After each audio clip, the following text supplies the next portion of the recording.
Restaurant 303 Jefferson hasn't been open long in Clinton. It's like the police caught them in the restaurant. But patrons were still talking about what happened Monday morning. What did they do, break the door? No, the window. We busted the window. This is what surveillance cameras captured just before 4 Monday morning.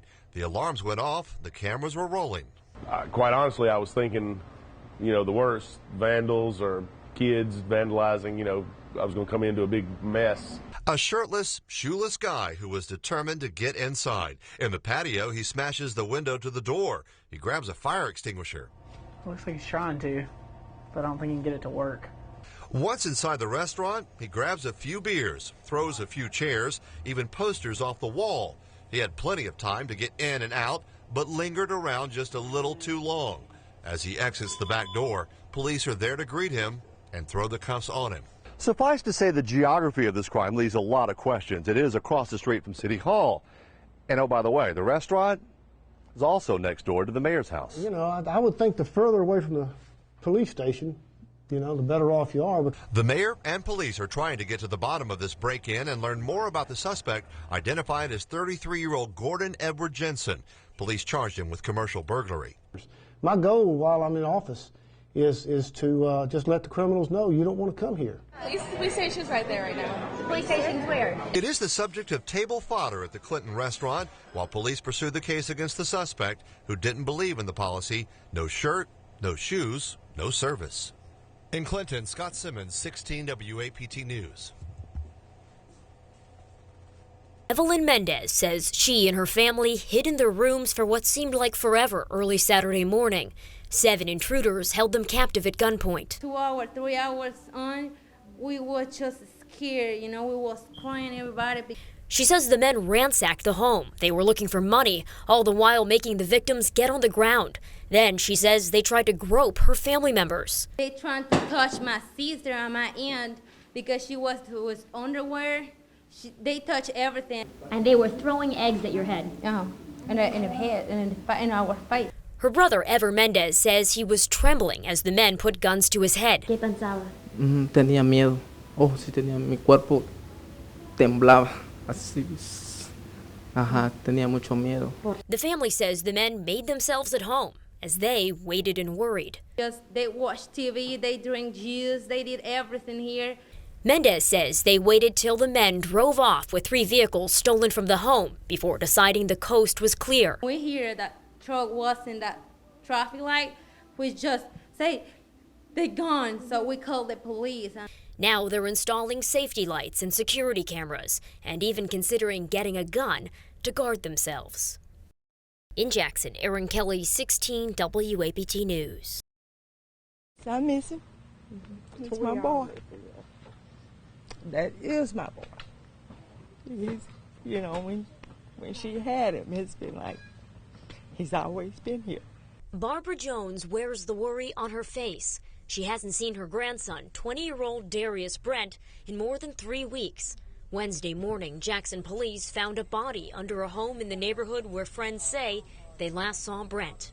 You can't grieve because you're still hoping, but hopefully this will give us some closure. Police have not identified the badly decomposed body they found off of Deer Park Street.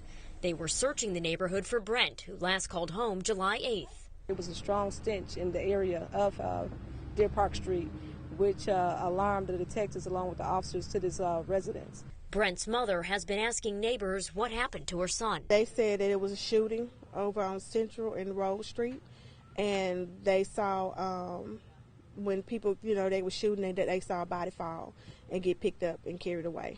We first talked to the family last week when they held a church vigil for Brent. He has a little son, too, that's questioning you every day about when is my father going to come home. Brent's mother says she's preparing herself for the worst. Everything that's pointing, all the leads, everything we've heard leads right there. So I just wanted everybody to know that he had a family that loved him dearly.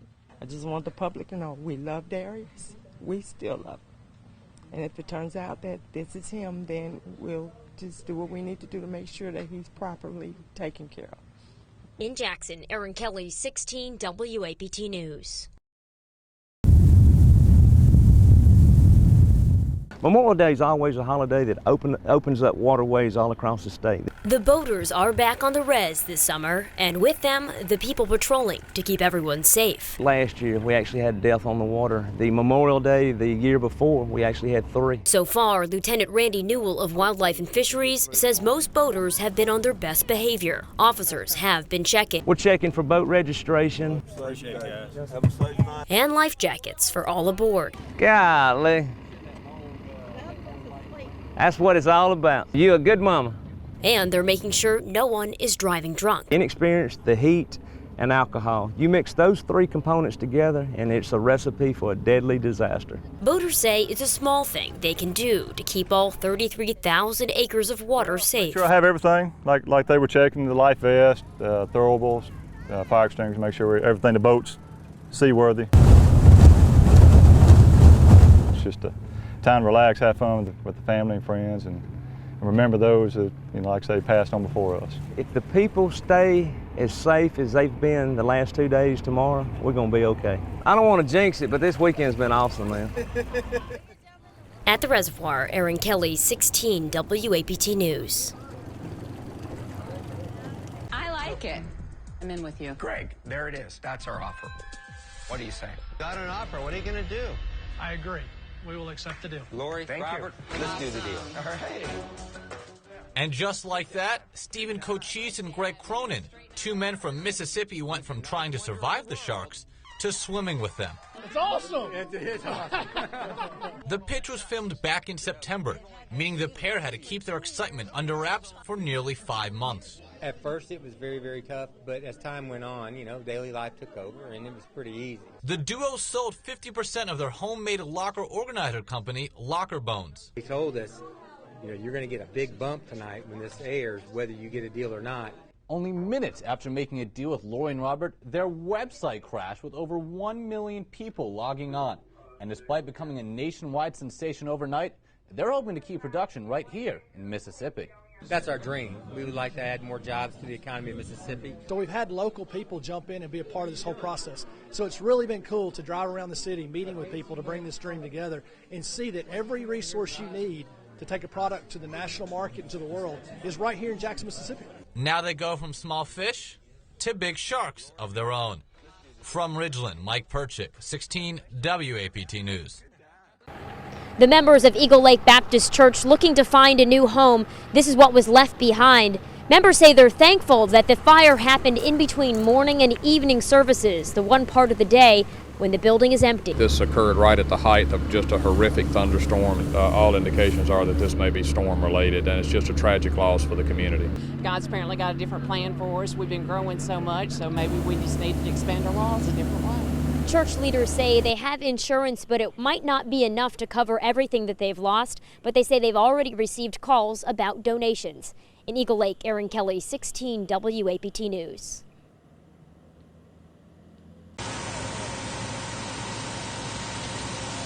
Downtown Jackson got drenched Wednesday after the city says work crews struck a water main.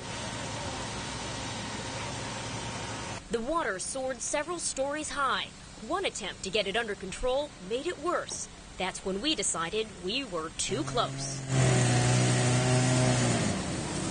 The city says contractors had been digging up sidewalk as part of a project to make Capitol Street traffic two-way. They hit a 12-inch water line that was pretty close to the bottom of the sidewalk, and that kind of sent the water up in the air. The key thing was to get the water cut off, and we can't just up and turn it off. A lot of the buildings around here are water cooled. The gushing stopped an hour and a half later when crews capped the pipe. What's being done to make sure this doesn't happen again? Most of the water lines are actually a lot deeper than this. The water line here is sitting on top of the 1899 Town Creek Bridge. Now crews are cleaning up the street, hoping they're not hit with any more high water. In Jackson, Erin Kelly, 16 WAPT News.